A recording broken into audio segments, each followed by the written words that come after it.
grabé. Bueno, empecé a grabar ahorita. Bueno, hoy estamos grabando los ejercicios de cromatografía. Se quedaron sin grabar, lamentablemente. Pero bueno, a partir de ahora vamos a seguir grabando.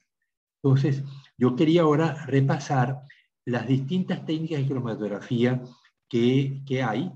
Para eso vamos a leer el segmento de cromatografía de Wikipedia, que está bastante bien,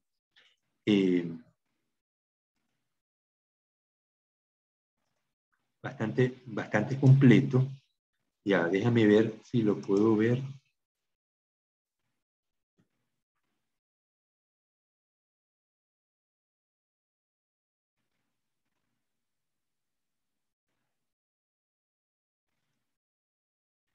Ok, entonces leo, dice, ¿lo están viendo? Dime, Dayana, o Valeria, o Fanny, ¿lo están viendo la imagen? Sí, sí se ve. Okay. Entonces tenemos, la cromatografía es un método químico de separación para la caracterización de mezclas complejas, cuyo objetivo es separar los distintos componentes, la cual tiene aplicación en todas las ramas de la ciencia. En el principio de retención selectiva, cuyo objetivo es separar los distintos componentes de una mezcla, permitiendo identificar y determinar las cantidades de dichos compuestos. La verdad que está muy confuso esa redacción. Sí, es una técnica, yo no diría que es química, no diría que es química porque no hay reacciones químicas en este caso.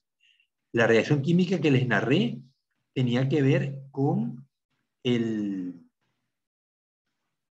la identificación de los aminoácidos, y yo los hacía reaccionar con un compuesto que le daba color. Pero hasta ahora lo que ustedes hicieron con la tinta de bolígrafo era disolver las sustancias que componían la tinta del bolígrafo en un solvente y hacerlo correr por papel, por un medio fijo. En la sustancia van a correr según su peso molecular. Dice, las diferencias sutiles en el coeficiente de partición, ahí sí tiene que ver con el peso molecular de los compuestos, dan como resultado una retención diferencial sobre la fase estacionaria, en este caso papel, y por tanto una separación efectiva en función de los tiempos de retención de cada componente de la mezcla. Tiempo de retención es cuánto tarda la sustancia en moverse por la fase sólida. La cromatografía puede cumplir dos funciones básicas que se excluyen mutuamente. Una, separar los compuestos de la mezcla para obtenerlos más puros y que puedan ser usados posteriormente, que es una etapa final de mucha síntesis. Eso ya lo vimos, que una vez que yo tengo las manchas, yo puedo cortar con una tijera y resuspender y extraer la sustancia de allí, pero ya separada, y medir la proporción de los componentes de la mezcla. En este caso, las cantidades de material empleadas suelen ser muy pequeñas. ¿Cómo lo puedo lograr? Saber cuál componente está en mayor cantidad que el otro. Pues tengo que resuspenderlo en un solvente. Corto el papel, como le dijimos, como vimos en las manchas, con una tijera, lo resuspendo y mido la concentración posteriormente con otra técnica, ya sea por densidad, por diferencia de densidad. Pero usualmente esta técnica es más usada para separar más que para medir la proporción de los componentes. Les dejo la historia, que es interesante, pero lo dejo por su cuenta para que la lean posteriormente. Lo que me interesa es la clasificación de los métodos de separación de cromatografía. Las distintas técnicas cromatográficas pueden dividirse según esté dispuesta la fase estacionaria. Cromatografía plana. La fase estacionaria se sitúa sobre una placa plana o sobre un papel. Las principales técnicas son cromatografía en papel, que ya la conocen, y cromatografía en capa fina. ¿Qué es esto de la capa fina? Se hace sobre un portaobjeto, se prepara una mezcla de sílica gel, es decir, arena, óxido de silicio, que me forma una emulsión, sumerjo el portaobjeto en esa emulsión y me sale completamente cubierto de esta sustancia lechosa, que es el polvo de silicio. Espero que se seque y me va a permitir, al igual que el papel, colocar las muestras en un extremo. Marco con un lápiz un extremo del portaobjeto, coloco el borde del portaobjeto en el solvente. Bueno, primero coloco la muestra, ¿no? Hago un huequito con una punta de una aguja y en ese huequito coloco la muestra. En ese caso no puede ser la muestra como hicieron ustedes con la tinta, que agarraron el bolígrafo y marcaban sobre papel. En este caso, tenemos que tener la sustancia disuelta en un solvente. Yo les había hablado de usar un secador de pelo, ¿verdad? ¿Se acuerdan? Sí, se lo hizo. Ok, entonces yo puedo tomar una solución de una flor roja. Tengo la flor roja, hice un macerado de la flor roja en acetona. Luego yo tengo el filtrado, tengo todos los componentes que le dan color a la flor. Tengo la acetona, tomo un gotero, coloco una gotita en el portaobjeto con la capa fina, uso un secador y seco la muestra. Luego otra gotita, lo mismo, y al final tengo unas 10 gotitas que he secado y luego procedo con una flor de color azul. Y veo entonces, quiero saber cuáles son los colores que me están dando ese color azulado de la flor. Entonces igual con el secador preparo un macerado de la flor azul, un gotero, la coloco en la muestra, los portaobjetos de la técnica capa fina. Yo puedo colocar a lo mejor 2 o 3 muestras. No puedo colocar muchas, ¿no? Pero bueno, 2 muestras es suficiente y luego sostengo el portaobjeto con una pinza, apenas tocando el solvente y van a ver cómo me corre igualito en el papel. Y tapo. Ya se dan cuenta que si no tapan, pasan el borde se deforma, mientras que Fanny nos mostró unos bordes bien definidos, ¿no? Luego viene la cromatografía en columna. La columna está llena de una fase estacionaria. En este caso puede ser un líquido, puede ser un gas o puede ser unos fluidos supercríticos. Dice cromatografía en columna, la fase estacionaria se sitúa dentro de una columna de vidrio. Según el fluido empleado como fase móvil se distingue cromatografía líquida, cromatografía de gases y cromatografía de fluidos supercríticos. La cromatografía de gases se aplica a numerosos compuestos orgánicos. En el caso de que los compuestos no sean volátiles, se recurre a procesos denominados derivatización, a fin de convertirlos en otros compuestos que se volatilizan en las condiciones de análisis. Vamos a ver aquí arriba un cromatógrafo de gases. Vamos a ponerlo más grande. ¿Lo ven? Ok. Entonces vemos que el cromatógrafo de gases tiene una computadora, tiene un conjunto de tubos por los cuales se inyecta la muestra y la muestra va a correr por los tubos y luego va a salir por...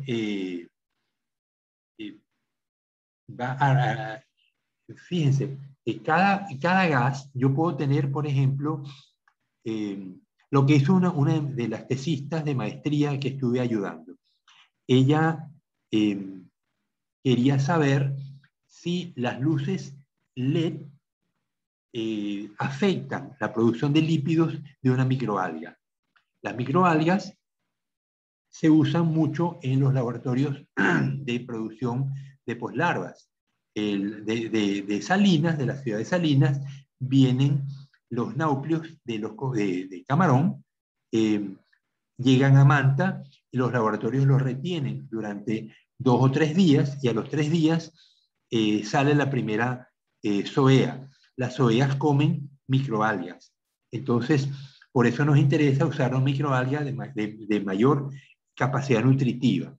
Los ácidos de las microalgas son fundamentales porque hay algunos ácidos grasos que la microalga produce que nosotros no podemos producir. Nosotros producimos otros ácidos grasos, pero los ácidos grasos poliinsaturados no somos capaces de producirlos. Por ejemplo, el ácido EPA, eicosapentaenoico, el ácido DHA, docoso hexaenoico, y DHL, Ya va, tenemos EPA, DHA y no me acuerdo el otro. Pero no importa. Lo importante es que son ácidos poliinsaturados que solamente las microalgas son capaces de producir y a través de la cadena trófica de copépodos, cladóceros, sardina a los pargos, a los dorados, a los atunes. Nosotros cuando comemos esos peces ingerimos los ácidos grasos poliinsaturados que no podemos producir. Entonces, una microalga más nutritiva, con mayor cantidad de ácidos grasos poliinsaturados, pues me permite un camarón más robusto, que crece más rápido, etcétera, ¿no? Entonces, la biólogo quería medir, primero, qué cantidad de ácidos grasos tenían las microalgas cultivadas, con luces LED o con luces fluorescentes, que es el control, el sistema normal de producción. Pero además, ella quería saber de los ácidos grasos que están presentes en la microalga, cómo identificarlos. Para eso se inyecta una muestra en el cromatógrafo de gases. Aquí no se muestra, aquí vemos el aparato completo, pero a la izquierda, cuando uno levanta esta tapa donde tengo el puntero, aparece el sitio donde uno inyecta la muestra. Y la muestra va a recorrer este montón de tubitos, ¿no? La muestra, además, se inyecta con unos patrones. Yo puedo tener, por ejemplo, el ácido EPA, eicosapentaenoico. Yo tengo un patrón de ácido eicosapentaenoico. Entonces, meto la muestra y meto el patrón en distintos momentos. Y yo puedo saber entonces cuánto tarda el pico, porque el aparato es capaz de distinguirme, porque tiene un solvente, ¿no? Tiene un gas inerte, pero él distingue cuando llega el compuesto determinado al final del tubo, porque él se va moviendo, ¿no? El gas que yo inyecté se va moviendo y al final yo lo detecto con un instrumento. ¿Sí? Y yo mido el tiempo, ¿no? Desde que inyecto hasta que aparece el pico. Si luego yo inyecto el patrón y me da el mismo tiempo de traslado, yo sé que el ácido que estoy viendo es el ácido eicosapentaenoico. ¿Se entendió esa parte? Dime, Valeria.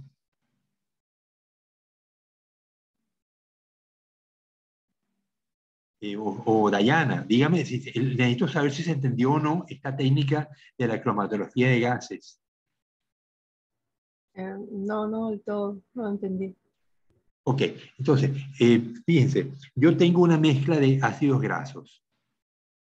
Si los ácidos grasos fueran volátiles, como los perfumes, fíjense, cuando alguien está en el salón de clases, o supongamos que están en una reunión, todos sentados en un salón, y alguien entra con un perfume. Muchas veces el perfume se siente enseguida, ¿verdad? ¿Sí o no? Dime, Valeria. Sí, biólogo. Ok, entonces entra luego una persona que tiene tiempo trabajando, no le ha dado tiempo a bañarse y tiene un olor fuerte a sudor. En este caso, entra al salón y solamente se dan cuenta las personas que esta persona entró, que está muy cerca de la puerta. Dayana, que está sentada al final del salón, se dio cuenta cuando entró la persona con el perfume, pero cuando entra esa otra persona que estaba trabajando y no se había podido bañar, entra al salón, la persona huele a sudor, pero solamente se dan cuenta los que están más cerca de la puerta. Dayana, que está al final, no se da cuenta. Entonces, este ejemplo les permite saber que los perfumes que nos colocamos tienen pesos moleculares muy pequeños que permiten que se dispersen en el aire con facilidad. El olor a sudor también son gases con un peso molecular mucho mayor que no se dispersa con tanta facilidad. Entonces, en este ejemplo del salón de reuniones, donde dos personas entraron, una nos percatamos todos que acaba de entrar, otra solamente los que están muy cerca de la puerta se percatan de que acaba de entrar. ¿El medio estacionario cuál es en el salón de clase?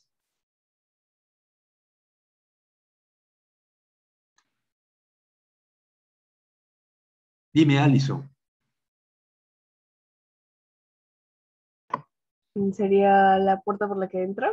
No, no, no, no. El medio estacionario por el cual fluyen los gases. Ah, el aire entonces. El aire. En el caso de la cromatografía en papel, ¿cuál fue el medio estacionario que ustedes usaron? El papel. El papel. El papel, exactamente. El medio móvil fue el solvente. Pero en los casos volátiles no hace falta un medio móvil, ellos se mueven solos. Entonces el perfume se movió solo, se dispersó con facilidad a lo largo del medio estacionario, a lo largo del aire. Y todos lo percibimos. El olor a sudor también lo hizo, pero como tiene un peso molecular mucho mayor, se dispersó con mucha lentitud y solamente las primeras personas cerca de la puerta se percataron de él. Si la persona persiste estando presente allí, entonces hasta Dayana, que está al final del salón, se va a poder dar cuenta. Pero es mucho más lento la dispersión de las moléculas con mayor peso molecular. Entonces, este mismo ejemplo del salón de clase, vamos a usarlo ahora en el cromatógrafo de gases.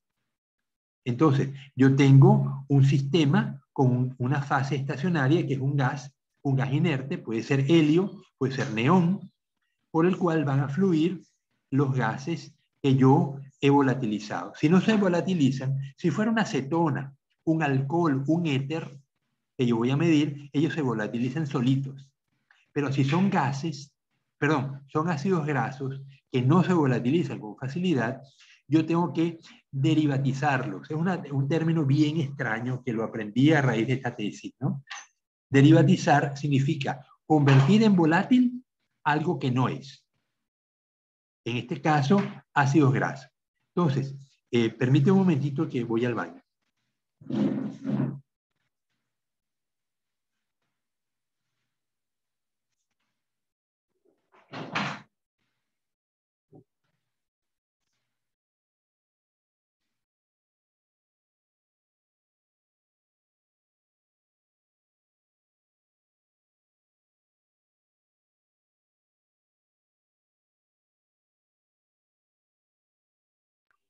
Se durmieron.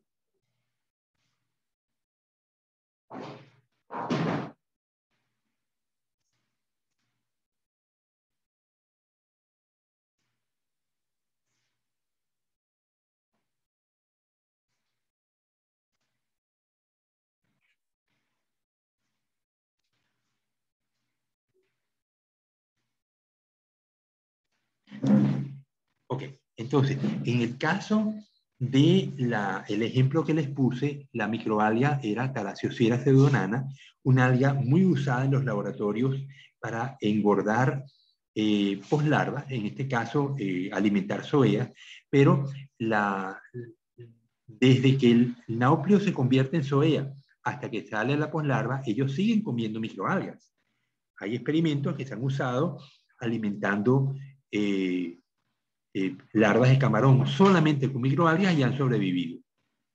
Entonces, la microalga, Thalassiosera pseudonana, se cultivó hasta que tuvo una alta densidad. Luego se hicieron la extracción de lípidos, se secó, se filtró la microalga, se obtuvo entonces la biomasa concentrada y luego se hizo una extracción de lípidos. La extracción de lípidos se puede hacer con una mezcla del cloroformo metanol. Cuando ustedes cursaron química con el profesor Mendoza, Manuel Mendoza, lo usaron, ¿verdad? Valeria. Tenían que medir la cantidad de grasa que tenían los pastelitos en distintos bares de la universidad. ¿Lo hiciste o no lo hiciste? Sí, sí. Sí, que tomaban una muestra de pastelito, la maceraban, luego la metían en cloroformo metanol, luego separaban, se quedaban con el cloroformo, lo evaporaban y al final quedaba la grasa, ¿no? Dayana, ¿te acuerdas? Ok, entonces la grasa la Sí, pesabas. biólogo. Entonces tú pesabas el trozo de pastelito, luego pesabas la grasa y sabías qué proporción de grasa tenía el pastelito, ¿no? Y se lo hacía con distintos bares. Yo podía saber cuál bar estaba usando más más grasa en los para preparar los pastelitos que otros, ¿no? Bien, pero esa misma técnica se puede usar con las microalgas. Yo tengo la biomasa, a lo mejor tengo 2 gramos de biomasa seca de Thalassiosira, la macero en cloroformo metanol, separo la mezcla, porque el metanol tiene agua, el cloroformo no, y el cloroformo se va a quedar con toda la grasa. Luego evaporo el cloroformo, lo separo en un matraz separador, luego evaporo el cloroformo y me va a quedar la grasa, y esa grasa es la que yo voy a poder pesar. ¿Aló? ¿Aló? Estoy en clase, dime rapidito. Había 10. Banco Pichincha. Entonces, ¿qué quieres hacer? Ok, pero entonces le llevas el dinero a la chica después. O haces tu cola.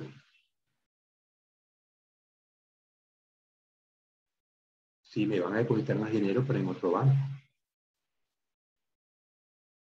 Puede ser Guayaquil, puede ser Pacífico. No lo sé.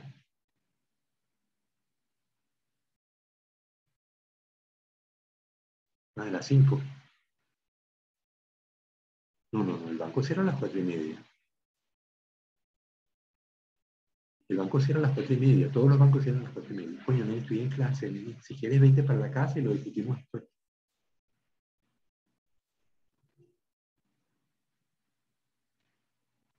Bueno, entonces, después que la grasa ya la tenemos retenida, hay que separarla en componentes, en ácidos grasos. Yo puedo tener, de hecho, vimos que el alga tenía 26 ácidos grasos distintos, el camarón no, el camarón tenía 19 ácidos grasos distintos. Esos ácidos grasos yo los voy a separar por un procedimiento químico y luego los voy a volatilizar. Eso se llama derivatizar. A través de reacciones químicas yo puedo descomponer la grasa que tiene el alga en ácidos grasos elementales. Recuerden que los ácidos grasos son una molécula de alcohol, se llama glicerol, que tiene 3 OH y tiene 3 cadenas largas. Entonces, el OH del glicerol cede un hidrógeno y se pega a la cadena larga carbonada, que puede tener, pues, o no puede tener ningún enlace doble, y se llaman grasas saturadas, o puede tener 1, 2, 3 o más. Y se llaman en ese caso grasas insaturadas. En particular, la que nos interesa son las grasas poliinsaturadas, que puede ser el ácido eicoso pentaenoico, docoso hexaenoico, etc. Entonces, una vez que yo tengo separados los ácidos grasos, yo los inyecto en el cromatógrafo de gases y voy a obtener los picos que el aparato me va a dar posteriormente cuando el gas va pasando por el detector al final de la tubería, me los detecta y me calcula el tiempo que tardaron en llegar hasta allí, desde que inyecté la muestra hasta que llegaron allí. Luego inyecto los patrones, uno a uno. Yo puedo tener a lo mejor 35 patrones de distintos ácidos grasos, ¿no? Cada patrón es un ácido graso distinto, algunos saturados, otros insaturados, y mido los tiempos de tránsito por la tubería del cromatógrafo de gases, y al final voy a saber los picos de tiempo y cuáles coinciden con los patrones. Y de esa manera yo sé cuántos ácidos grasos tenía la sustancia que incorporé al principio. ¿Está claro ahora, Dayana? Sí, biólogo. Ok. Entonces, imagínense estando en un salón de clase, en un salón de reuniones, como las dos casos de las personas que entraron, una con perfume, otra con olor a sudor, y en este caso, una muestra de ácidos grasos inyectada que tiene 26 componentes. Yo probé con 35 patrones. Tengo que usar más patrones que los componentes, obviamente, para poder saber cuáles ácidos grasos están presentes y cuáles no. Y al final, entonces, yo tengo una lista de ácidos grasos presentes, pero además el aparato me da proporción. Fíjense, les muestro los resultados. Voy a parar un momentito para que vean los resultados de la tesis de esta estudiante.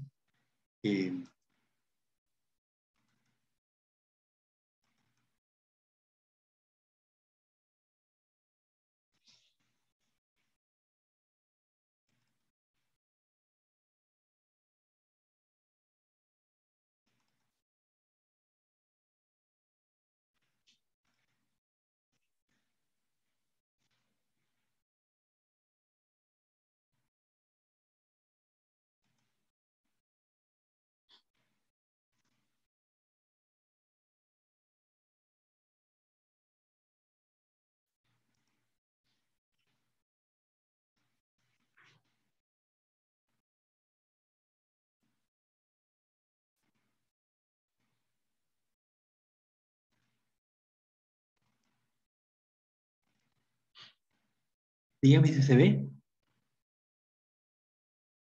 Sí, sí se ve.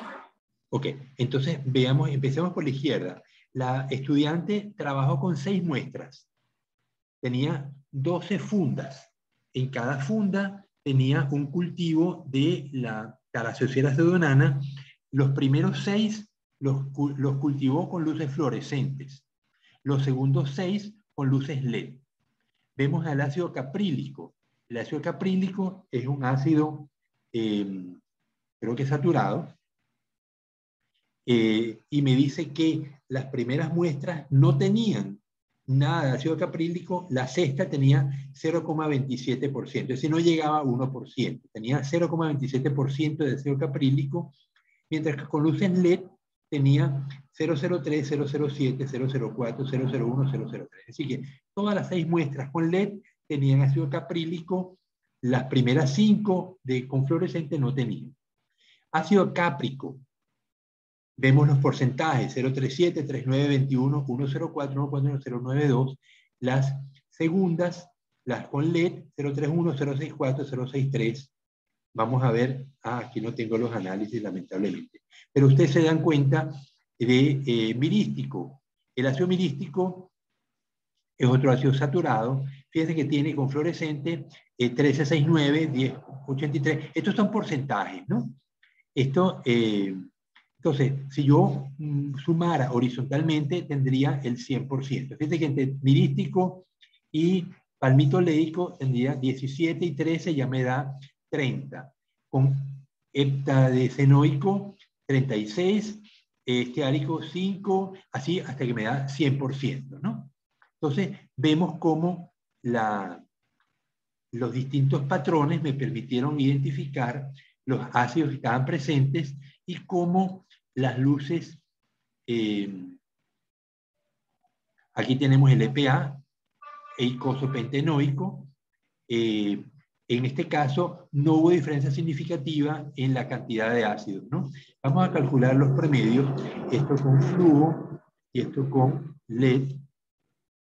Entonces aquí tengo igual promedio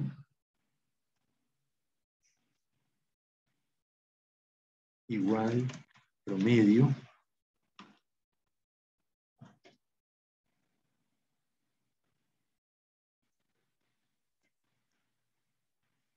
le quito decimales para ponerlos iguales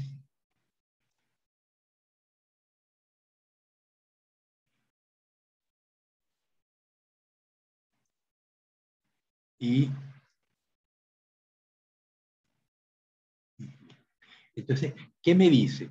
Los ácidos esenciales son los ácidos poliinsaturados, EPA, DPA y DHA.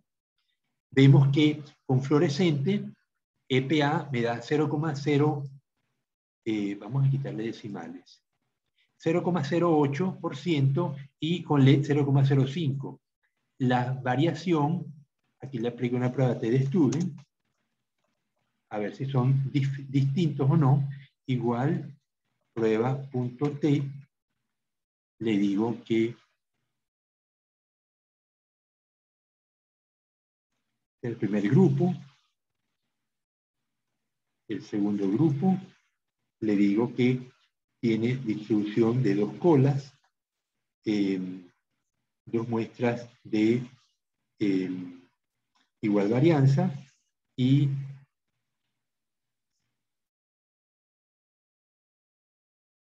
más nada. Y me da que la diferencia es, perdón, la prueba de estudio me da una probabilidad de 0,22. Por lo tanto, como es mayor que 0,05, no hay diferencia significativa en la composición de ácidos grasos de EPA de las algas cultivadas bajo luces fluorescentes en comparación con las luces LED. ¿Qué pasa con los otros? En cuanto a ácido nerbónico, me da que el promedio es mucho más alto con luces fluorescentes que con luces LED. Veamos si es significativa esa diferencia. Me dice, no, aquí tengo aquí no puede ser.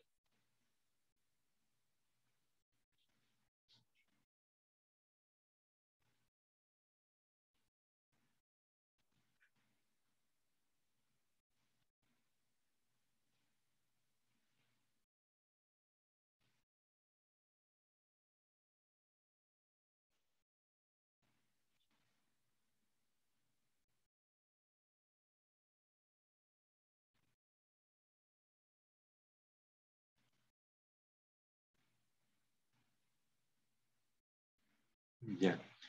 Fíjense que es que tengo una... a pesar de la diferencia, 13% y 0,07, me dice que la prueba de Student me dice que no es significativa esta enorme diferencia de porcentajes.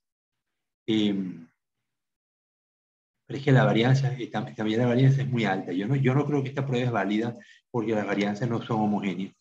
Pero fíjense en lo que a ácido docoso pentenoico se refiere y docoso hexaenoico, la diferencia es muy significativa, ¿no? Fíjense, la prueba de Student menor a 0,05 en ambos casos, ¿no? Entonces, se ve que las luces LED me inducen una mayor concentración de ácidos grasos esenciales cuando lo uso para cultivar el alga Thalassiosfera pseudonata. Pero bueno, yo les quería mostrar esto como un caso donde se usó la cromatografía de gases para verificar cuán eficiente es el uso de luces LED y cómo mejora la calidad de la microalga cuando se la cultiva con luces LED en comparación con el sistema tradicional de luces fluorescentes. ¿Alguna pregunta sobre esto que estamos viendo, este ejemplo?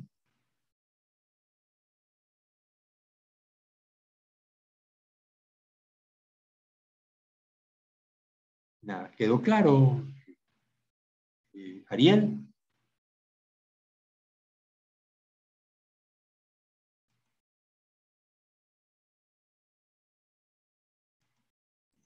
Sí, biólogo. Bueno, Fanny, ¿qué me dices?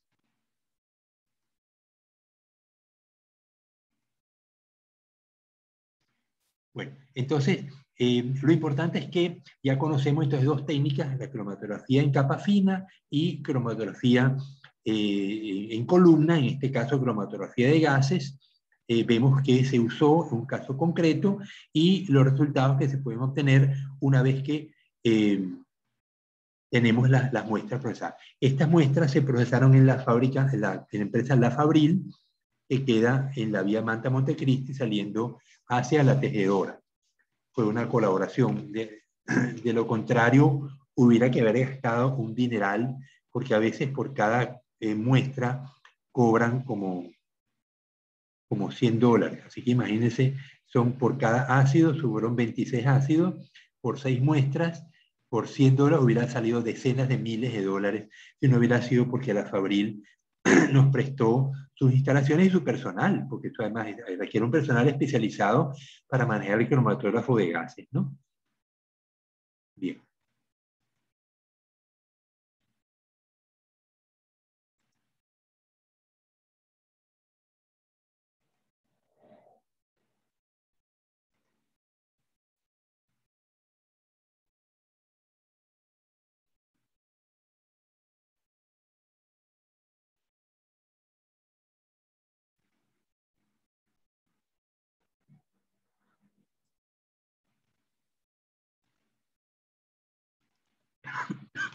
volvemos otra vez al capítulo de cromatografía de la enciclopedia Wikipedia. Vemos acá una reproducción de separación de clorofila en papel, así como vieron ustedes en la tinta. Aquí pues lo vemos mucho más claro. Tenemos, bueno, una serie de carotenos, feofitina, clorofila A, clorofila B, luteína, vidaxantina, neoxantina, ¿no? Ahora, ellos tienen las manchas. ¿Cómo se sabe qué es quién? Bueno, se corren los patrones en papeles adicionales. Entonces, si yo tengo una muestra de luteína y la corro en las mismas condiciones, a misma temperatura y al mismo solvente, voy a tener una mancha de luteína que se posiciona a la derecha, a la misma distancia de la luteína. Igualmente tengo una clorofila A que se va a posicionar en alguno de estos lugares. Fíjense que la clorofila A me da una distribución más o menos amplia, ¿no? Igual los carotenos, igual la feofitina. Ustedes lo pudieron ver en el caso de la tinta verde y amarilla que usó uno de sus compañeros, como la tinta amarilla estaba presente en 2 de las tintas y el color amarillo, perdón, el producto amarillo, en 2 de las tintas y cómo se alcanzaba a la misma distancia, ¿no? Entonces ahí podemos ver cómo podemos usar los patrones para correrlos y poder identificar quién es quién. Aquí vamos a ver la salida de un cromatógrafo de gases. Vemos que se me produce un pico, esto es tiempo en el eje de las X, y esto es intensidad en el detector. Aquí no se separan bien, aquí tiene una mejor separación. Pero esta es la salida del cromatógrafo de gases o el cromatógrafo de alta eficiencia. También me va a dar unos picos parecidos. Bien, aquí vemos cromatografía líquida en fase reversa para compuestos fenólicos. Vemos unos picos que se me producen. Ahora, ¿quién es este pico? La única manera de saberlo es correr patrones. Y yo debo obtener un pico similar con el patrón en el mismo equipo. Y es manera como lo identifico.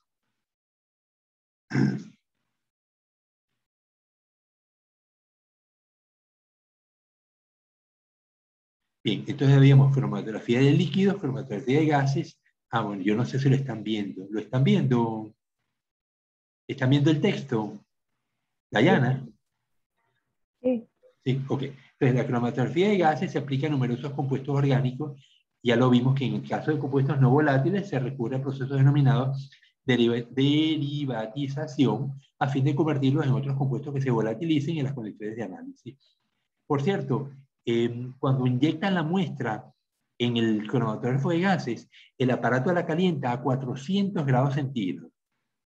Es decir, la volatiliza, no hay duda, ¿no? A esas temperaturas. Dentro de la cromatografía líquida destaca la cromatografía líquida de alta resolución HPLC. Es High Performance Liquid Chromatography. Es un aparato costoso, pero que es el más usual utilizado en estos tiempos.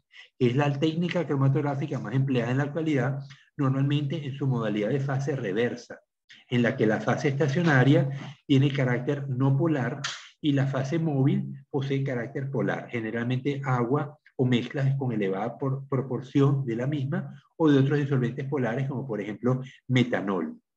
El nombre reversa viene dado porque tradicionalmente la fase estacionaria estaba compuesta de sílice o alúmina de carácter polar y por tanto la fase móvil era un disolvente orgánico poco polar. Una serie heliootrópica es un intervalo de sustancias de diferentes polaridades que actúan como fase móvil y que permiten observar un mejor desplazamiento sobre una fase estacionaria. Entonces aquí vemos las características: cromatografía en papel. La fase móvil es líquido, la fase estacionaria es papel de celulosa. Cromatografía en capa fina, la fase líquido es de nuevo en un líquido, solvente, un acetona, un alcohol, y la fase estacionaria es un gel de sílice o alúmina. La cromatografía de gases, la fase móvil es un gas y las columnas capilares de sílice fundida con recubrimientos internos de varios tipos de siloxanos enlazados, columnas empaquetadas con tierras de diatomea hechas de tubos de vidrio o metal. De tal manera que estas sustancias, los capilares, están recubiertos con sílice y me retienen de alguna manera los gases que van fluyendo.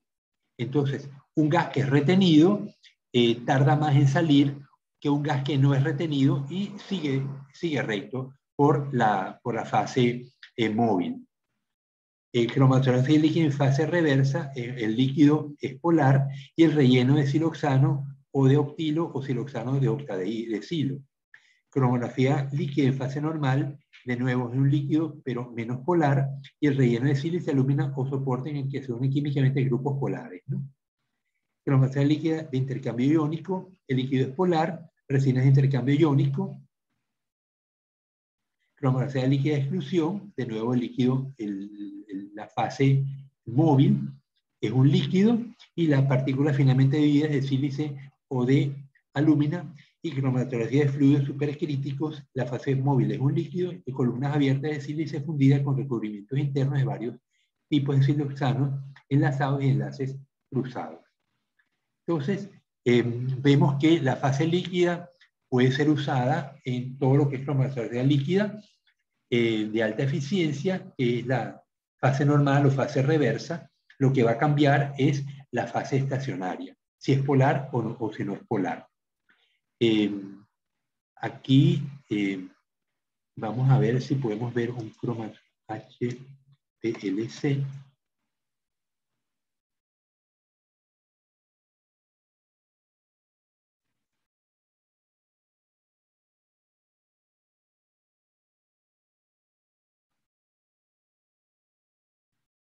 Pero no me muestra el aparato.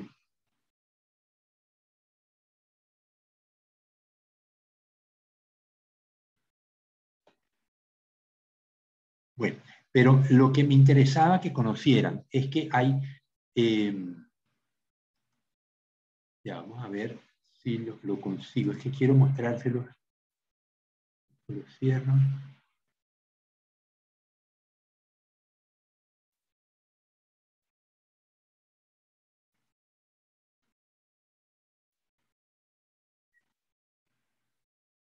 Un segundito, voy a buscar a ver la imagen de un cromatógrafo de alta eficiencia.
Dime, ¿alguien va a leer y Alison si se ve? No, no. Todavía Ahora no. sí. Sí, sí se ve. Ok, entonces vean el instrumento. Es un aparato complejo. HPLC, acuérdense, High Performance Liquid Chromatography, cromatografía líquida de alto desempeño. El aparato viene con el computador, no lo veo acá. Nosotros teníamos uno en el laboratorio que costó pues bastantes miles de dólares. Y vamos entonces a ver, tiene una cantidad de tubitos que se toman la muestra, lo inyectan en el aparato y al final, aquí está, aquí se ve el computador, ¿no? Es parecido a este al que teníamos en el laboratorio.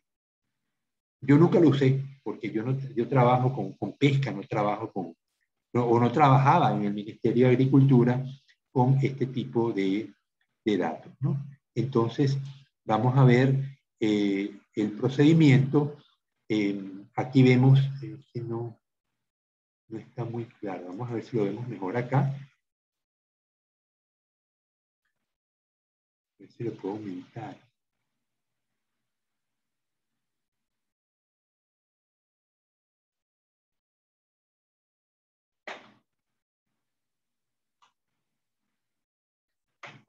¿Se puede leer, Alison? Sí. Ok, entonces yo tengo una bomba de alta presión. Esto es fundamental. Tengo un solvente que es la fase móvil. Acuérdense que la fase móvil es líquida. Puede ser polar o no polar. Entonces esto me va a un tubo que me inyecta la muestra. Aquí tengo la muestra. Se inyecta la muestra en el tubo y esta muestra va a recorrer una columna. Esta columna está llena de este líquido, del solvente. Entonces tengo una fase estacionaria, que es sólida, una fase líquida, que es el solvente, y tengo luego un detector porque en la columna las sustancias se van a mover a distinta velocidad según su peso molecular. Siempre el peso molecular es lo que determina que se mueva más o menos. Y en la columna yo voy a tener estos elementos sólidos a base de sílice que me van a retener más o menos la sustancia según su peso molecular. Al final, la fase líquida las va a desplazar y voy a tener entonces un detector. El detector vemos que me produce una señal con unos picos, que lo vimos anteriormente, y esos picos yo los voy a comparar con el patrón que le voy a meter también en la muestra. Después de meter la muestra, yo meto los patrones. Si no, va a ser no imposible, pero yo sí puedo tomar los picos, tomo una muestra, ya sea de gas o de líquido, en este caso es un líquido, la muestra está disuelta, y la caracterizo químicamente. Eso es más complicado, ¿no? Usualmente lo que se usa es que yo tengo patrones y verifico cómo se comportan los componentes de la muestra con los patrones que le introduzco al aparato y detecto quién es quién, quiénes son estos picos. ¿Está claro el sistema, cómo funciona? Esto requiere unos cursos especializados para manejar estos instrumentos. Pero una vez que el aparato esté en uso, pues es muy útil. Esto se ve muy complicado. Ustedes mismos pueden buscarlo en internet, ponen HPLC y van a ver estas cosas, van a poder leer sobre ello, ¿no? Pero el principio siempre es el mismo. Una muestra, una fase sólida, una fase líquida. Y ya lo hicieron ustedes, o sea, lo sintieron en carne propia. ¿Qué significa la cromatografía en papel? ¿Qué significa la cromatografía en primer lugar? Y luego los distintos tipos de cromatografía que hay. Estoy seguro que esto ya no se les vuelve a olvidar en su vida. Bien, suficiente por cromatografía. Nos quedan 40 minutos de clase. Vamos a cambiar de tema porque tenemos que seguir avanzando, pero lo que sí necesito es que estén al tanto de estas técnicas. En la medida que el curso avance, vamos a identificar nuevas técnicas que estén disponibles para que ustedes las conozcan. Hay algunas que son muy costosas, como esta cromatografía de alta eficiencia, pero muchas veces uno puede ir a un laboratorio y pagar por el servicio. O sea, no hace falta que gastemos 10.000 o 20.000 dólares en un equipo de alta eficiencia si vamos a usar una muestra cada 3 meses. Es preferible en ese caso buscar un laboratorio que tenga el equipo y pagamos por el servicio, ¿no? Y ya. El CSECA, no sé si tiene un cromatógrafo de alta eficiencia. Tampoco sé si la UTM lo tiene, pero en Quito o Guayaquil seguramente hay algún laboratorio que preste servicios y que lo tenga. ¿Cuándo lo usaríamos? Bueno, en la facultad hemos hecho, a través de los tesistas, ensayos con sustancias biológicamente activas. En particular, los bioquímicos en actividades pesqueras han probado macroalgas, extractos de ulva, que es una alga verde, extracto de heparina, que es una alga feofita, podemos usar extractos de gracilaria, que es una alga rodofita, y los jóvenes han evidenciado que cuando usamos extractos de estas algas, extractos acuosos o extractos alcohólicos, tienen que ser extractos que no causen perturbación en el alimento. Y un extracto acuoso pues no tiene mayor problema, ¿no? Además, estas algas se pueden comer. Entonces, han visto que un paté preparado con atún, si yo le pongo un extracto de ulva y lo comparo con un paté a quien no le puse el extracto, el paté que lo mantengo en la nevera a 4 grados centígrados, que tiene el extracto de ulva, dura más semanas disponible para ser consumido que aquel que no tiene el extracto. Es decir, que la sustancia que deriva del alga funciona como bacterióstato, me detiene el crecimiento bacteriano que a esa temperatura no lo puedo detener. Si el paté estuviera congelado, pues no habría problema, las bacterias no crecen en congelación, pero el paté no está congelado, está sometido a una temperatura baja, 4 grados, pero las bacterias crecen allí. Entonces, si yo logro poner un bacteriostato, que además es un producto orgánico, un producto natural como es un alga, yo pues aumentaría la disponibilidad para la venta de ese paté y eso pues me reduce los costos de operación. Ahora, ¿qué sustancia está produciendo esta acción bacteriana? Pues tengo que evidenciarlo y para eso yo puedo preparar el extracto y usar un HPLC y separar los distintos compuestos que pueden ser sustancias que se parezcan a los antibióticos. Entonces yo puedo usar varios antibióticos, los corro como patrones en el HPLC y corro la muestra del alga, el extracto de alga, ¿no? Y verifico si alguna de las sustancias contenidas en el extracto de alga se parecen a los antibióticos comúnmente usados, como la streptomicina, terramicina, sulfamicina. Hay una diversidad de antibióticos que yo puedo comparar y ver si están presentes en el alga. Entonces, para eso uso la cromatografía de alta eficiencia y obtengo una muestra con mucha precisión y relativamente rápido. ¿Se entendió esto, Ariana? ¿O Dayana? Y ustedes me cuesta que hagan preguntas. Por eso cuando la gente pregunta, yo sé si entendieron o no. Valeria, dime, me levantaste la manita. La verdad es que sí entendí. Ah, que La sí se única, entendió. ajá, Dime, Valeria. la única pregunta que tuviera es que cómo se consiguen esos patrones. Estos patrones se compran. Ajá. Piensan que yo puedo comprar a la empresa Merck, que es una empresa alemana que vende productos químicos. Yo le puedo comprar patrones de terramicina, sulfamicina, cloranfenicol. Son distintos antibióticos, ¿no? Que se venden en cantidades muy pequeñas. O sea, puede ser costoso, pero como voy a comprar tan poquito, a lo mejor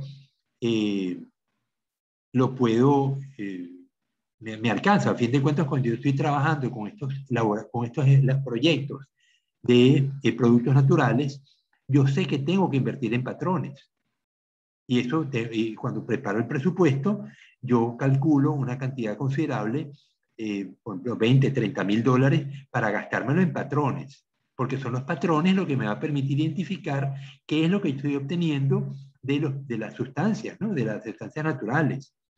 Yo puedo trabajar con plantas, me voy a la Amazonía, hablo con los indígenas, veo que el chamán en las comunidades indígenas es una persona que tiene mucha experiencia porque ha pasado por tradición de padres a hijos durante miles de años el conocimiento de las sustancias obtenidas de la naturaleza, ya sean sustancias animales derivadas de anfibios, sapos, ranas, lagartijas, aves o plantas, ¿no? Frutos de algunas plantas. O sea, los chamanes, ellos son comunidades indígenas que han vivido por miles de años en la selva y han tratado o han tenido éxito curando enfermedades usando productos naturales.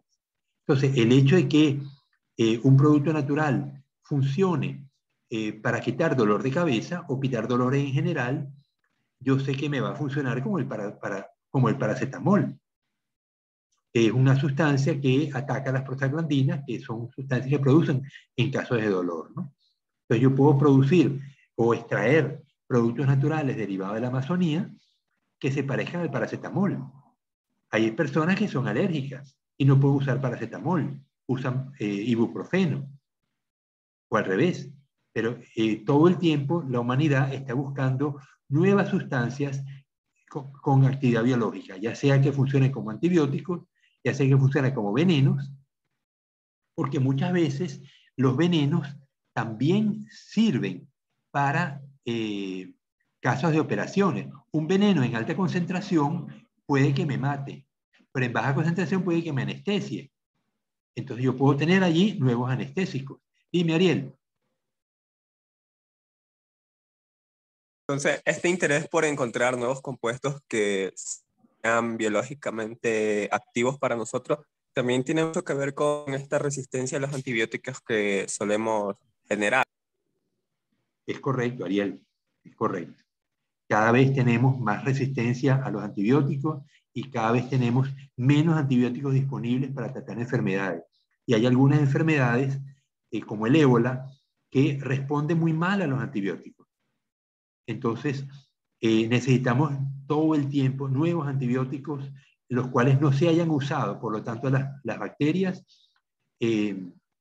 o los hongos no me hayan generado resistencia a esos nuevos antibióticos. Entonces, esto es una lucha que la humanidad tiene contra las bacterias y gracias a estas técnicas que estamos viendo hoy en clase, pues podemos identificar la presencia de estas sustancias en organismos, plantas, animales, sobre todo organismos sésiles, porque los animales que se mueven usan mecanismos de escape mecánicos, ¿no? Huyen, o se entierran, o se esconden, o usan colores que los mimetizan con el sustrato.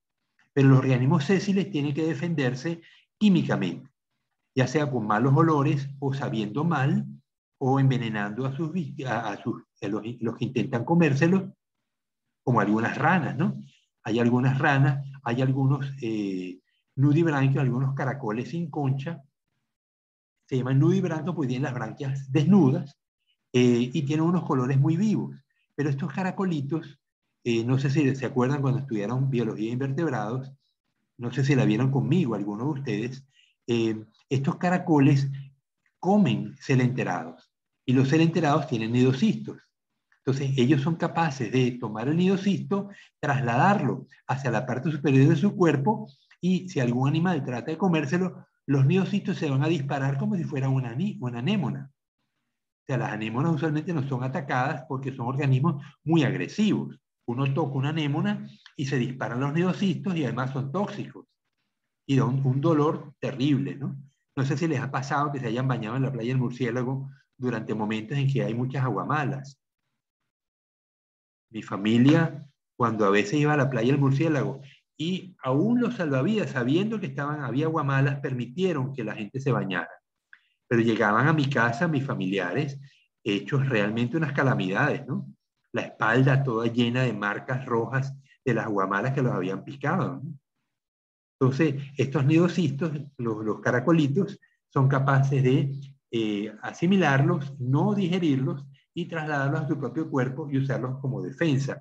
Pero además ellos tienen unos colores muy vivos, de tal manera que estos animales que son tóxicos anuncian que ellos son tóxicos, de tal manera que los depredadores rápidamente aprenden a no comerse.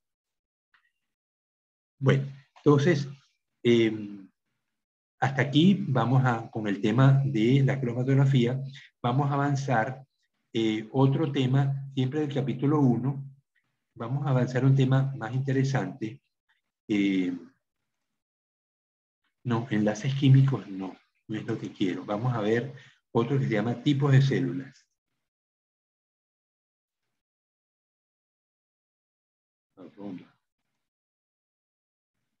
Bueno, una solución es cierro enlaces químicos y dejo solamente guardar.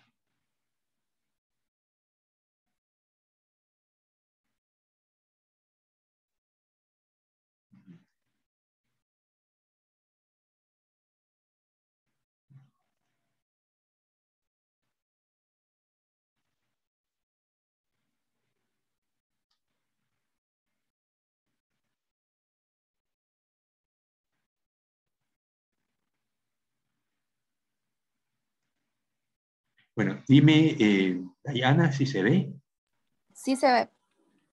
que vamos a ponerlo más grande. Entonces, tipo de células según el dominio. Entonces, los niveles de organización de la biosfera. Aunque los átomos y las moléculas constituyen los bloques de construcción de la vida, la verdadera cualidad de la vida surge a nivel celular. Así como un átomo es una unidad mínima de un elemento, la célula es la unidad mínima de la vida. A ver, déjame quitar esto. Muchas formas de vida constan de células únicas. Los protozoarios, por ejemplo, el paramecium, cuando uno analiza una muestra de agua de un charco después que llueve, o a los pocos días después que llueve, uno va a ver un montón de organismos unicelulares allí presentes, que son los protozoarios, ¿no? Entonces, pero en los organismos multicelulares, como nosotros, las células del mismo tipo se combinan para formar estructuras llamadas tejidos. Por ejemplo, las células musculares que funcionan juntas formando el tejido muscular. Diferentes tejidos se combinan para formar órganos, como el corazón. Un grupo de órganos unidos en una función se llaman aparatos o sistemas. Por ejemplo, el corazón es parte del sistema circulatorio y los organismos multicelulares suelen tener varios aparatos o sistemas. Los niveles de organización van mucho más allá de los organismos individuales. En un espacio cualquiera, un grupo de organismos del mismo tipo, de la misma especie, constituye una población. Todos los organismos con características morfológicas, fisiológicas y genéticas similares que son capaces de reproducirse entre sí y dejar descendencia constituyen una especie. Un conjunto de poblaciones de diferentes especies que interactúan forman una comunidad más el medio abiótico en que se encuentra constituye un ecosistema. Por último, la superficie terrestre completa y los seres vivos que moran en ella forman la biosfera. Entonces, estos son niveles de organización de la materia viva. Aquí vemos entonces dominios y reinos. Vemos las primeras células cuyo origen supuestamente derivan de los coacervados, pero estos son simplemente hipótesis sobre el origen de la vida en el planeta Tierra. Entonces tenemos las bacterias, vemos algunas bacterias en forma de espiroqueta, otras en forma de la shigella, los cocos. Vemos que aún bacterias de la misma forma, podemos tener espiroquetas y cocos de un lado, espiroquetas del otro, pero me dan unas características fisiológicas distintas. Por eso es que las bacterias no se separan morfológicamente, porque yo puedo tener organismos muy parecidos en forma, pero que fisiológicamente son completamente distintos. Los vibrios, por ejemplo, se parecen a esta célula que tiene muchos flagelos, pero los vibrios viven en agua de mar, requieren sal, mientras que otras células como la shigella también tienen flagelos, pero no viven en agua de mar, viven en organismos como los pollos. Entonces, las bacterias suelen diferenciarse por su fisiología, la manera como reaccionan o crecen ante distintos medios. Si yo coloco usualmente el cultivo de bacterias se hace en placas de agar o en fase líquida. La placa de agar no es más que una gelatina inerte que me permite un medio de cultivo, un sustrato. Pero ese sustrato, para que crezcan las bacterias, yo tengo que colocarle un medio nutritivo, que puede ser un caldo nutritivo a base de carne o a base de pollo, y si quiero cultivar vibrios, pues tengo que colocar la fase sólida, el medio nutritivo y la sal, porque el vibrio, si no hay sal, no crece. Entonces, las arqueas se parecen mucho a las bacterias, son organelos, lo vamos a estudiar en detalle enseguida, ¿no? Pero se parecen mucho en forma, son unicelulares, no tienen organelos internos, no tienen un núcleo definido, pues se llaman procariotas, pero los procariotas se dividen en bacterias y arqueas. Vamos a ver que la pared celular de las arqueas es radicalmente distinta de la pared de las bacterias y por eso constituyen un reino diferente. Finalmente tenemos los eucariotas. Fíjense que las arqueas se parecen en muchas características a los eucariotas, por eso los ponen en la misma rama, lo vamos a ver un poquito más adelante, ¿no? Entonces los eucariotas tenemos organismos protistas como las amibas, euplotes, que es un ciliado, tenemos las algas feofitas, que constituyen un grupo junto con las diatomeas. Las algas feofitas pueden ser pluricelulares o unicelulares, como las diatomeas. Luego tenemos las plantas superiores, como una flor o un árbol. Tenemos los hongos y luego tenemos los animales. Y los animales, pues, divididos en muchos grupos, ¿no? Entonces, todos ellos comparten el hecho de tener células con núcleo y organelos. Las arqueas y las bacterias no tienen organelos. Algunos de los organelos que tienen las eucariotas derivan de bacterias que supuestamente ingresaron a la célula y permanecieron desde entonces, desde hace millones de años, como las mitocondrias y los cloroplastos. Se supone que ellos eran bacterias que se asociaron y de forma simbiótica permanecen aún presentes en los eucariotas. Reinos o dominios. Todos los seres vivos poseen las características generales, pero la evolución ha producido una variedad sorprendente de formas de vida. Los científicos clasifican a los organismos en 3 grandes grupos o dominios: bacterias, arqueas y eucarias. Esta clasificación expresa diferencias fundamentales entre las células que las componen. Los miembros del dominio bacteria y arquea constan de células simples y únicas. Los taxónomos no se han puesto de acuerdo sobre cómo distinguir a los reinos de estos dos dominios, en parte porque las células del organismo de cada dominio son muy simples y tienen mucho en común. En cambio, los miembros del dominio eucaria están compuestos por una o más células complejas. Este dominio tiene grandes divisiones o reinos: fungi, plantae, animalia, así como un conjunto de diversos organismos, casi todos unicelulares, llamados protistas. Tipos de células: arqueas, bacterias, eucariotas. Las arqueas, del griego archaia o antiguas, a veces llamadas arqueas, son un gran grupo de microorganismos procariotas unicelulares que, al igual que las bacterias, no presentan núcleo ni organelos membranosos internos, pero son fundamentalmente diferentes a estas, de tal manera que conforman su propio dominio o reino. En el pasado se agruparon en el antiguo reino Monera, y cuando fueron identificadas como grupo en el año 77, recibieron el nombre de arqueobacterias, reino arqueobacteria. Pero esta clasificación ya no se utiliza. En realidad, las arqueas tienen una historia evolutiva independiente y muestran muchas diferencias bioquímicas y genéticas con las otras formas de vida, por lo que se clasifican en un dominio separado dentro del sistema de 3 dominios: arquea, bacteria y eucaria. Las arqueas son un dominio y también un reino que se divide en múltiples filos. Los grupos Crenarqueota y Euarqueota son los más estudiados. La clasificación de las arqueas todavía es difícil porque la gran mayoría nunca se han estudiado en el laboratorio y solo se han detectado mediante análisis de sus ácidos nucleicos en muestras tomadas de diversos ambientes. Es decir, no las hemos podido cultivar. Las arqueas y bacterias son bastante similares en tamaño y forma, aunque algunas arqueas tienen formas muy inusuales, como las células aplanadas y cuadradas de Alloquadratum. Aquí tengo un error. Esto no es una C, es una Q. Haloquadratum walsbayi.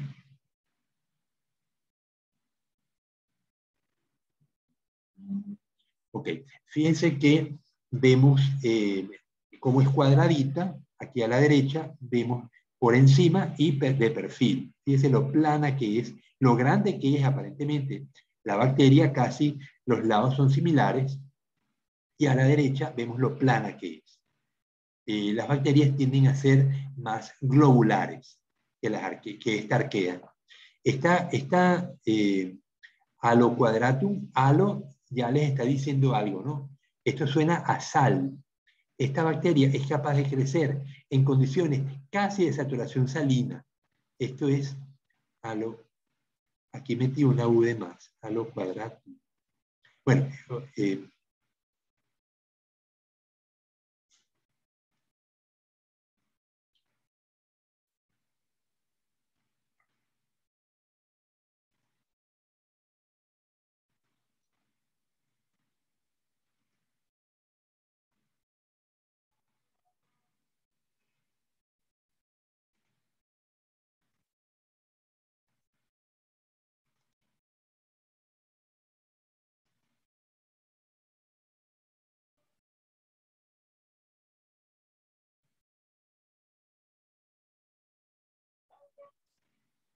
ya se ve, ¿verdad?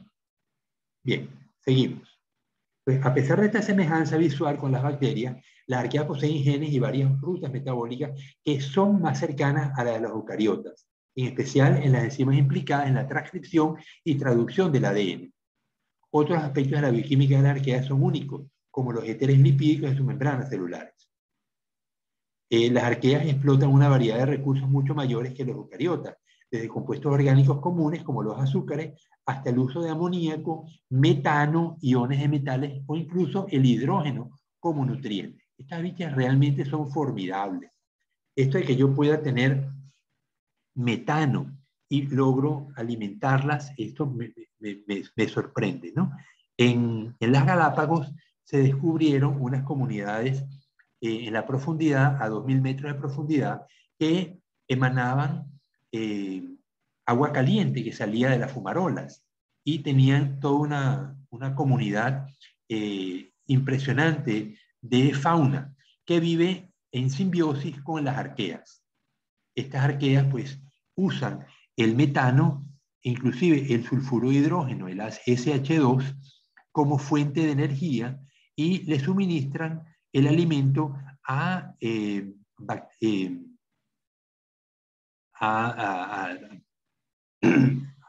mejillones y unos gusanos poliquetos que habitan en esos fondos. Luego se los muestro, porque si no nos salimos mucho del tema y no me gusta estar brincando. Las arqueas son tolerantes a las arqueas tolerantes a la sal, las haloarqueas, utilizan la luz solar como fuente de energía y otras especies de arqueas fijan carbono. Sin embargo, a diferencia de las plantas y cianobacterias, no se conoce ninguna especie de arquea que sea capaz de ambas cosas. O sea, que use la luz como fuente de energía y que además fije carbono. Es decir, que las arqueas no fotosintetizan. Las arqueas se reproducen asexualmente y se dividen por fisión binaria, por fragmentación o por gemación. A diferencia de las bacterias y los eucariotas, no se conoce ninguna especie de arquea que forme esporas. Inicialmente, las arqueas eran consideradas todas metanógenas, es decir, que usaban metano como fuente de carbono, o extremófilas, que viven en ambientes hostiles tales como aguas termales o lagos salados, o las fumarolas en el fondo de las Galápagos a 2000 metros de profundidad. Pero actualmente se sabe que están presentes en los más diversos hábitats, tales como el suelo, océanos, pantanos y en el colon humano. Inclusive nosotros tenemos arqueas.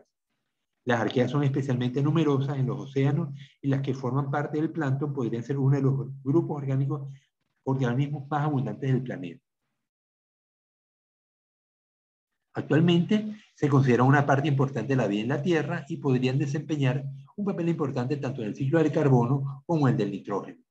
No se conocen ejemplos claros de arqueas patógenas o parásitas, pero suelen ser mutualistas o comensales. Son ejemplos las arqueas metanógenas que viven en el intestino de los humanos y los rumiantes, donde están presentes en grandes cantidades y contribuyen a digerir el alimento. Esto también constituye un problema, porque al ser Producen metano. El metano también contribuye al calentamiento global. Las arqueas tienen su importancia en la tecnología. Hay metanógenos que son utilizados para producir biogás o como parte del proceso de depuración de aguas. Las enzimas de arqueas extremófilas son capaces de resistir temperaturas elevadas y disolver compuestos orgánicos, siendo por ello usadas en biotecnología. Entonces aquí tenemos el uso potencial que ustedes pudieran dar a las arqueas donde se hacen tesis en ese itinerario que ustedes tomaron, que es el bioconocimiento.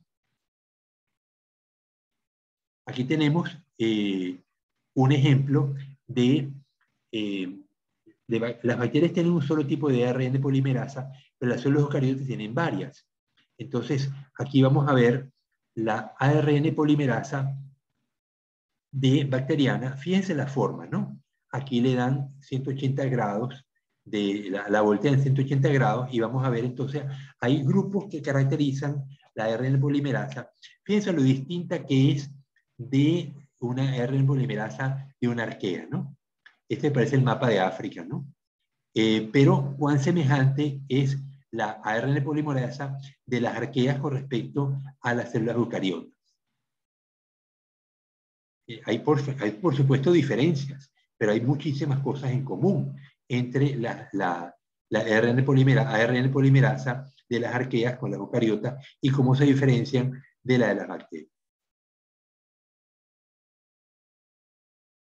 Bien. Entonces, ¿cómo estamos de tiempo?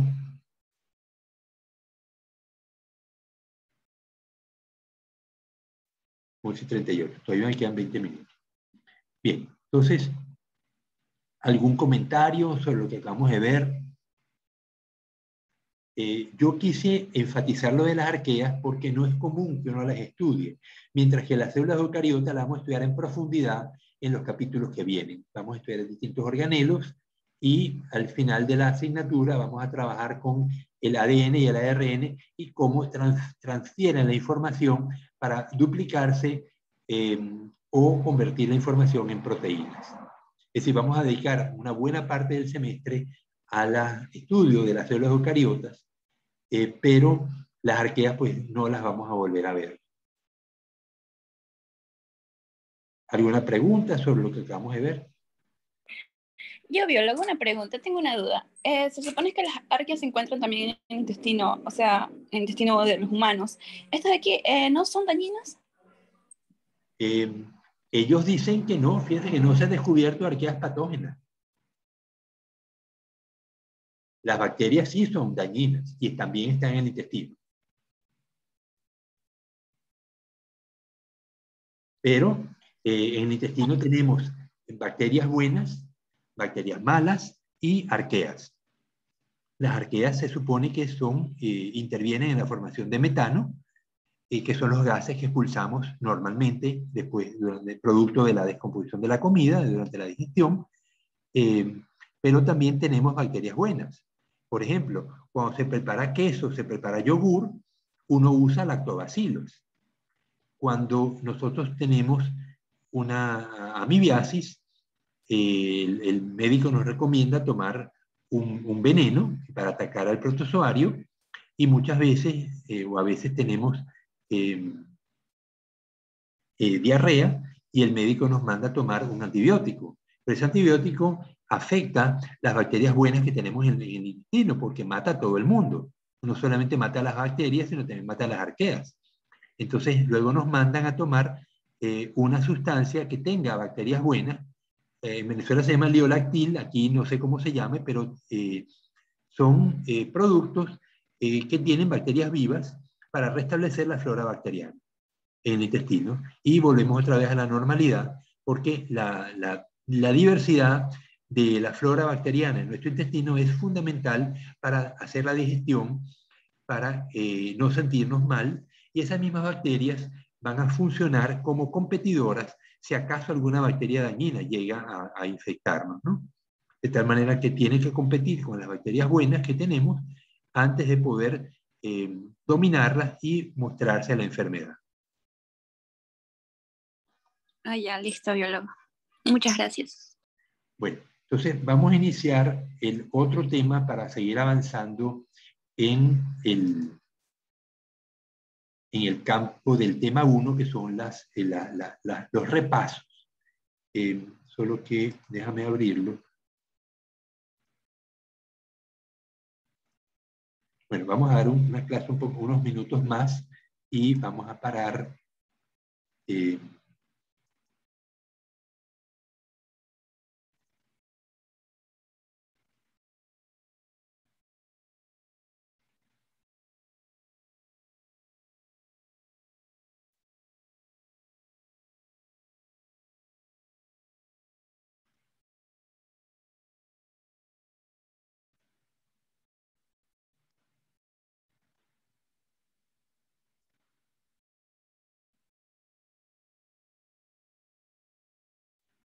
Ok.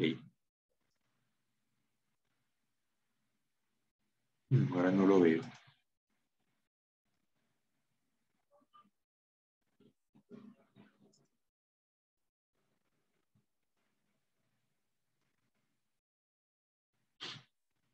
Dime, Dayana, si se ve. Sí, sí se ve. Ok.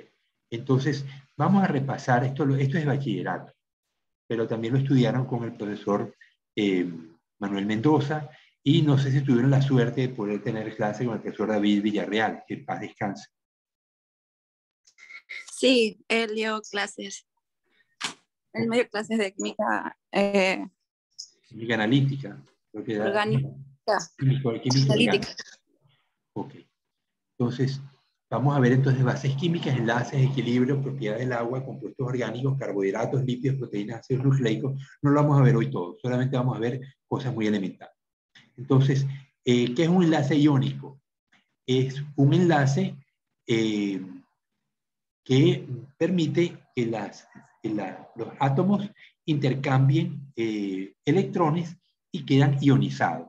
En el caso de la sal, vemos que el átomo de sodio es neutro, pero el átomo de cloro es neutro, pero el ion sodio cede un electrón al ion cloro y ellos se constituyen en iones. Y esos iones permanecen en la sal, en la molécula de sal. Vemos que una molécula que cristaliza como un cubo y los iones son permanentes. Cuando ustedes disuelven la molécula de sal en agua, estos iones se dispersan, pero quedan recubiertos con moléculas de agua.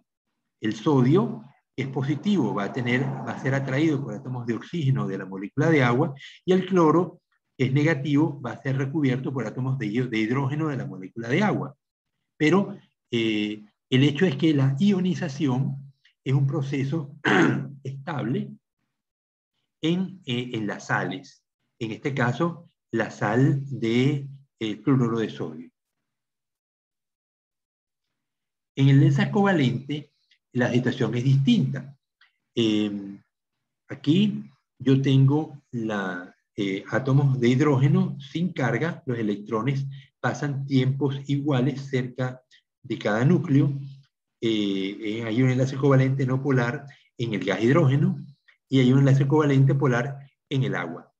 Yo tengo el oxígeno, tiene número atómico 8, eso significa que tiene 8 protones y 8 neutrones y por supuesto 8 electrones. Pero en la última capa le faltan 2 para tener 8 electrones en su última capa. Eso le da una carga negativa neta al oxígeno, pero mucha estabilidad. La regla del octeto indica que cuando los átomos reaccionan de manera de tener en su última capa 8 elementos de ser posible. Si no es posible 8, puede ser con 2. En el caso del átomo de hidrógeno, pues él se queda con 2 electrones porque parte él cede un electrón al oxígeno y el oxígeno le cede un electrón al hidrógeno, y aquí adquiere estabilidad química con esos 2 electrones en su última capa. Entonces, el oxígeno y el hidrógeno tienen estabilidad eléctrica una vez que se unen, y son polares porque la carga positiva del hidrógeno, de los dos hidrógenos, está desplazada en el espacio. Eso lo vamos a ver enseguida con la molécula de agua. Yo tengo que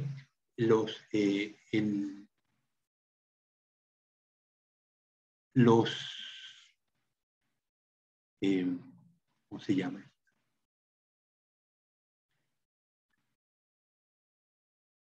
Ay, se me olvida, disculpen, la edad me está pegando, ¿no? Pero los electrones en el oxígeno tiene número atómico 8, tiene 1s2, a ver, número atómico 8, 1s2, 2s2 y 2p4. Entonces, estos electrones los 6 electrones en la capa 2 del oxígeno, sabemos que la capa S tiene forma esférica, como lo vemos aquí en el hidrógeno, a la izquierda, pero en la capa P los electrones no están distribuidos en forma esférica, sino que están distribuidos como mancuernas, las mancuernas de gimnasia. Tengo las 3P, PX, PY y PZ, con ángulos de 90 grados. Pero en el caso del oxígeno, igual que en el caso del carbono, la capa P y la capa S se hibridizan y forman 4 unidades, 4 nubes electrónicas que se llaman sp3, distribuidas con ángulos de 120 grados. Solo que cuando yo tengo 2 electrones, aquí tengo 1, 2, 3, 4, ¿no? A la derecha vemos las distribuciones híbridas de los electrones. 2 se unen con el hidrógeno y 2 se unen, forman parte del oxígeno. Yo tengo sp3 con 2 electrones arriba, sp3 con 2 electrones abajo, y luego sp3 asociado al hidrógeno en ambos lados, ¿no? Entonces, la interacción entre las nubes electrónicas hacen que la separación no sea de 120 grados, sino sea menor, de 104 grados. Entonces, esto vemos como la polaridad de la molécula de agua por esta distribución diferencial no alineada de los átomos de hidrógeno hace que haya más carga negativa de un lado, del lado izquierdo, y más carga positiva del lado derecho. Eso a su vez me permite que se formen puentes de hidrógeno, como vemos en la imagen de inferior derecha, ¿no? Entonces, estos puentes de hidrógeno van a ser fundamentales en la biología de los organismos, porque a través de puentes de hidrógeno también la molécula de ADN constituye su estructura.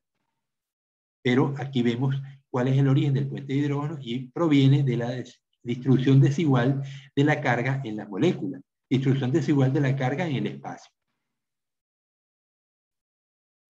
Conformación del átomo de carbono y sus posibilidades de rotación. Aquí vemos, yo les había dicho que el átomo de carbono tenía 120 grados y no es correcto, ¿no? Porque aquí el átomo de carbono tiene 109, ¿no? En el caso del módulo de agua 104, en el caso del átomo de carbono es 109. Solo que el átomo de carbono, cuando se une a otro carbono en un enlace simple covalente, él puede girar. Pero cuando tenemos un enlace doble, ya no hay posibilidad de giro. Y cuando tiene enlace triple, pues tampoco. Aquí vemos versatilidad de los enlaces de carbono. Dice, el carbono puede formar enlaces covalentes simples, dobles y triples, todos como se muestran en rojo, particularmente con otros átomos de carbono. Los átomos los enlaces triples son raros en las biomoléculas. Es decir, en la mayoría de los compuestos orgánicos no vamos, asociados a organismos vivos, no vamos a ver enlaces triples de carbono. Vemos aquí arriba un enlace entre carbono e hidrógeno, luego un enlace entre carbono y oxígeno, un enlace simple covalente, luego un enlace covalente doble. En estos enlaces covalentes dobles, uno es alfa y uno es, bueno, sabemos que son sp3, que no es P ni es S, ¿no? Aquí vemos un enlace covalente con el nitrógeno. A la derecha, un enlace covalente doble con el nitrógeno. Aquí enlaces covalentes simples con el carbono, doble con el carbono y triple con el carbono. Seguidamente, esto a mí todo el tiempo me cuesta recordarlo, pero por eso se los pongo en forma de lámina y eventualmente pues usted lo tiene que conservar para poderse acordar qué es cuáles son los tipos de compuestos orgánicos que se pueden formar con el carbono.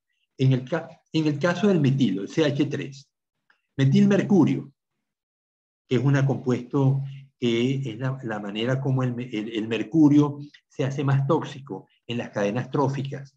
El metilmercurio pues tiene, donde está la R, habría un mercurio y el resto pues un CH3, ¿no?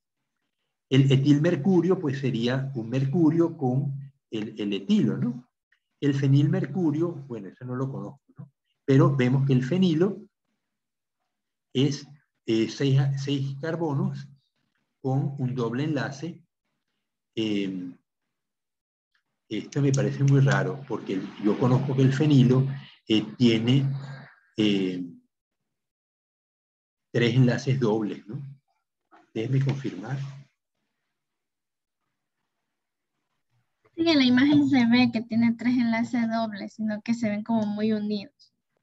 Sí, por eso me extraña, ¿no? Que yo los fenilos que conozco tienen 3 enlaces dobles. Y cuando no lo están viendo. No lo están viendo porque lo quité.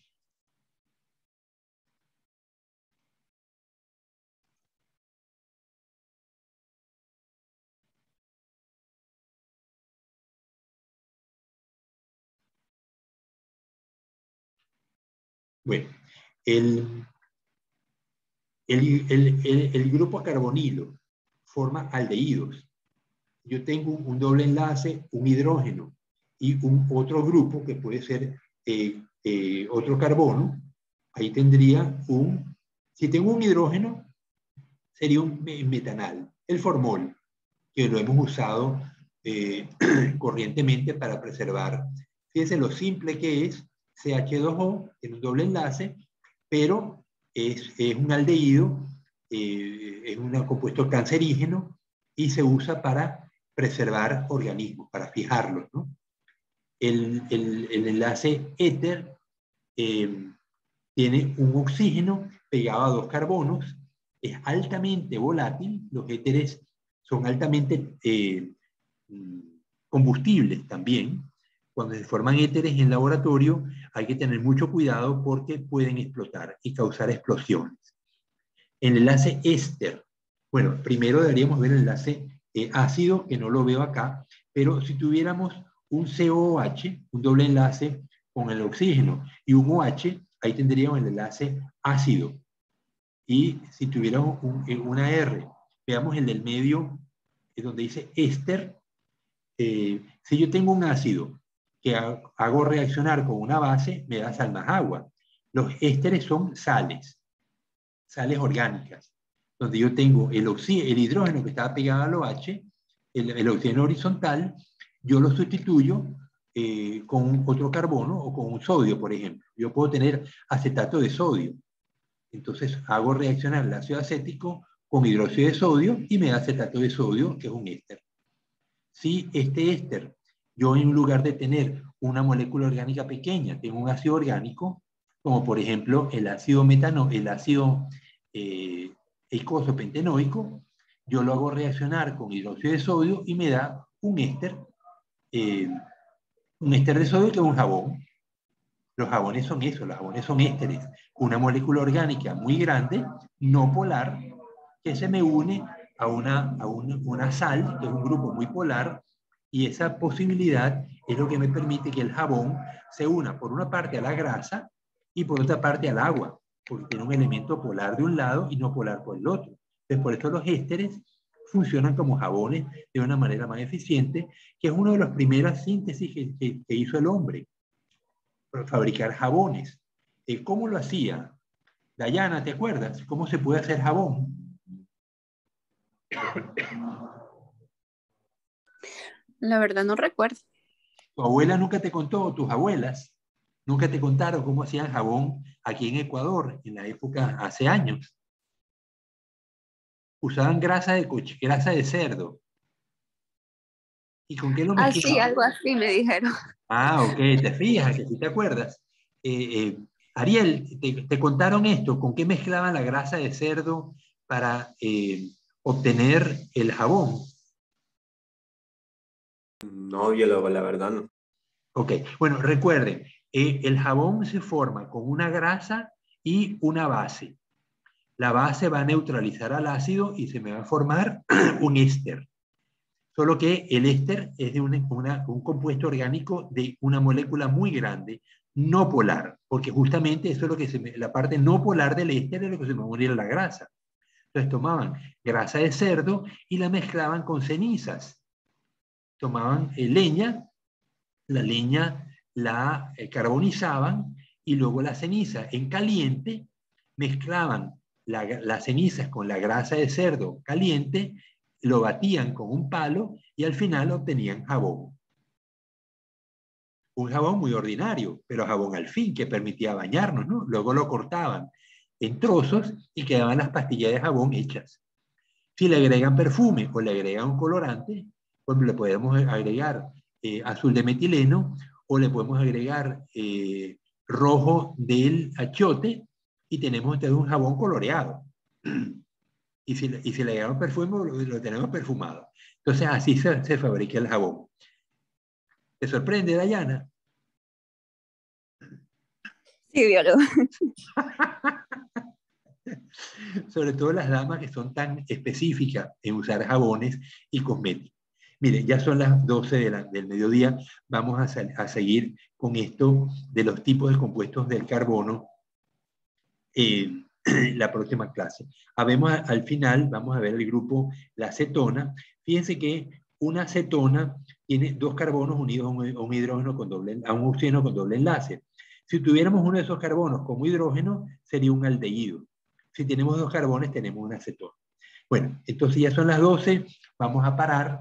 Espero que les haya gustado la clase. Muy diversos temas, una clase muy cansona, pero he tratado de ser lo menos cansona y lo más divertida posible para poder soportar estas 3 horas de clase.